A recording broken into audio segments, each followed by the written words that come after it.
আসসালামু আলাইকুম ভাই, WhatsApp guys, it's me Sheikh Babu. So আজকে আমরা চলে যাব আমার ছোট বোন সাদিয়ার গায়ে হলুদ।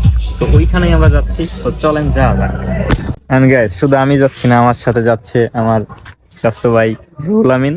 সো ওরেও আমি ব্লগে রাখলাম, কারণ ওও ভাইরাল হয়ে যায়। ঠিক আছে না, ঠিক আছে। সো ফার্স্টে আমরা দেখাবো ওর বিয়ের যে গেটটা, সেটা বিয়ের দিন আমি ব্লগটা আগে আপলোড করছি, কারণ এই যে ভিডিওগুলো দেখতেছেন এটা সম্পূর্ণই হচ্ছে রুহুল আমিনের ফোন দিয়ে করা, যে কারণে আমার একটু লেট হয়েছে। So sorry. তো আমি একটু আস্তে আস্তে আগায় যাইতেছিলাম, কারণ আমি ওর যে বিয়ের যে কথাবার্তা কিংবা যে সব আয়োজন আছে কোনো কিছুতেই আসি নাই। তবে এই যেই ফার্স্ট আসলাম এই গায়ে হলুদের অনুষ্ঠানে। বাই দ্য ওয়ে গাইস, আমার হচ্ছে একটা ছোট্ট একটা অ্যাক্সিডেন্ট করে, মানে অ্যাক্সিডেন্ট বলাই চলে, কারণ আমার বেখেয়ালে আমি অনেক জোরে একটা ধাক্কা খাই দেওয়ালের সাথে, যেখানে আমার পায়ে অনেক ব্যথা পাই, যে কারণে আমি এখানে আসি নাই হেঁটে হেঁটে। তারপরও আজকে আসা লাগছে, কারণ আজকে গায়ে হলুদ এন্ড বিয়ের দিন তো থাকতেই হবে, যেহেতু বোন বলে কথা। এখানে যে হলুদ পাঞ্জাবি পরা যাদের দেখতে পাচ্ছেন এগুলো সব হচ্ছে ভাই ব্রাদার, এবং দুলাভাইও আছে এখানে। সবাইকেই মানে আসতে বলছে, যে কারণে আসছি, না হলে আমি আসতাম না। তবে আমি মানুষজন দেখে আমি অবাক হচ্ছিলাম যে আমাদের বাড়ির পাশে, বিশেষ করে আমাদের বাড়ির সবই, এই যে মানুষগুলা দেখতে পাচ্ছেন সব কিন্তু আমাদের বাড়ির মানুষ,